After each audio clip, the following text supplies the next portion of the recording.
I was leaving work when Nono called me. He said, "Did you see the video?" No context was needed. Just opened up Facebook and there it was. 30 minutes later, I was on the scene. His bike was still flipped over and there was blood on the ground. Yellow tape seemed so thin. Here we are on Willie Street again.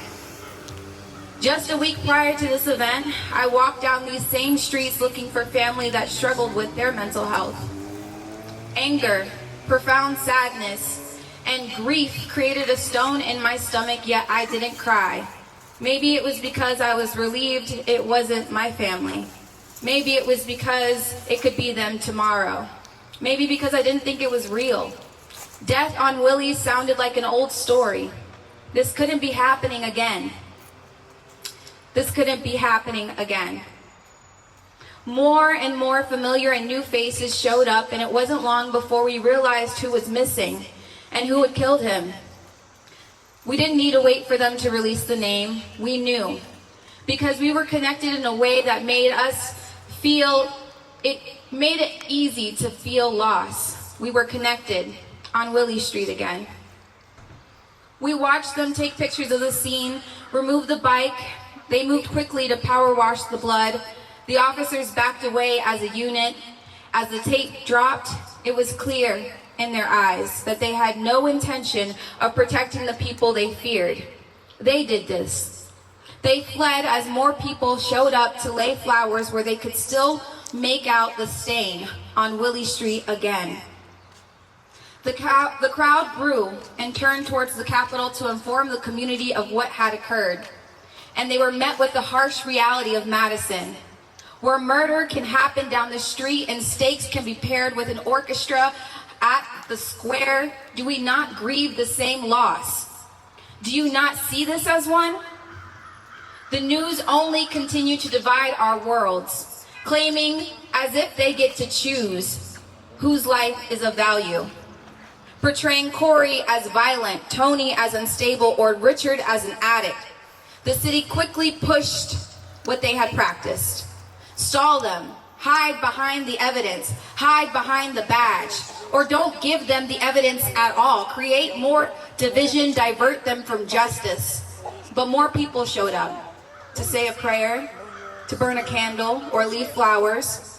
This space started to confront our fear and confusion. Willie Street again? Despite the city's effort, they didn't get to choose our champion because regardless of what they said, he was our neighbor. He lived next to us, and we felt that loss. The memorial site broke an invisible barrier, and the community formed in the wake, and that was a testament that we needed better. And it wasn't coming from those that we had placed in power. We focused our effort to build something new. What started off as a grieving crowd became a garden, and it only kept growing. It's common tradition to bring food when someone has a loss of someone special, so people brought food. Local businesses donated food, and we broke bread on the tables we built. Everyone shared their story, and it ended on how they arrived on Willie. We began to see the whole picture, from perspectives that they told us weren't worth listening to. A lot of us realized that we were only a virus away from being on these very streets or separated by a few paychecks. We found that many of our unhoused neighbors had multiple jobs or kids in school. We saw that mental illness does not discriminate based on race, and how a system was designed to keep them out of sight, to be over-policed, or moved when it was an inconvenience to them. It was time to stop waiting for someone to save us, because if they wanted to, they would have started with Matt Kenny. Our community is a reflection of the efforts we put in. The space we transformed because the people we realized as a people, you don't always lose something by giving to someone else. Corey's Corner became the safest place for those who are unhoused. It became a space where some people could finally close their eyes without fear of being killed or forced to move again on Willie Street. So, more people showed up. It was a site that elevated the community, a site that used elevated community-based solutions and responsive intentional action. We also found out that we didn't actually need police, that we can de-escalate those with mental health issues, or those who sought to destroy the memorial. Space, where people had free haircuts, food 3 times a day, spoken word, songs to support the Ruiz family. I saw children every day in the kiddie pools, chalk in their hand, bubbles blowing around them. I saw donated clothes. People offered bathrooms and showers and public classes on community power and knowing our rights. We galvanized people to demand more of their city council members, the police and fire commission, the mayor, and the district attorney. This was the change we had been asking them for years. It was possible. And it was here, and it was worth showing up for. One night, the community gathered at the Aubergine, a business on Willie Street. Elementary to high school teachers, nurses, business owners, faith leaders, students, and our unhoused neighbors, progressive organizations arrived to align themselves on 10 demands. 1, arrest the killer cop, Keel Peterson. 2, reopen the case of Richard Lee Johnson.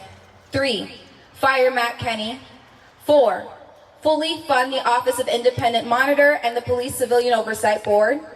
5, all information should be given to the Office of Independent Monitor and the Police Civilian Oversight Board in accordance to the law.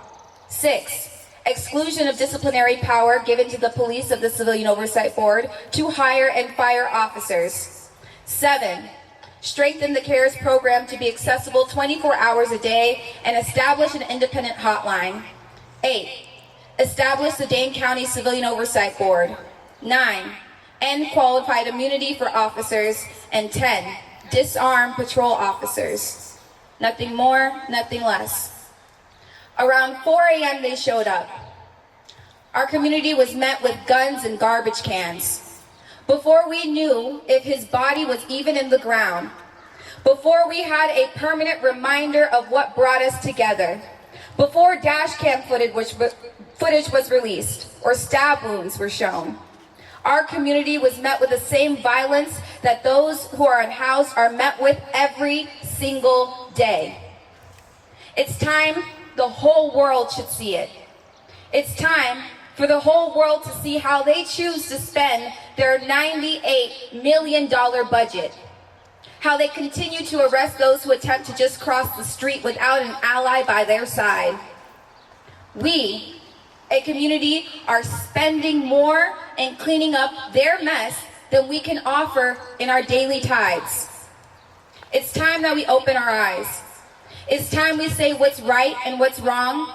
Protect grieving families instead of using their name for vanity. Vote for people who only care about their self-interest. It's time. It's time to say those closest to the problem are closest to the solution. We proved them right. The memorial wasn't the heart of the movement, the people were. Those who are unhoused are given the option to stay at the Red Roof Inn, Motel 6, Broadway Inn on the east side, and those vouchers expire tomorrow. Cars drive over the memorial a little faster each day. We have received no justice. Why should there be any peace? Thank you.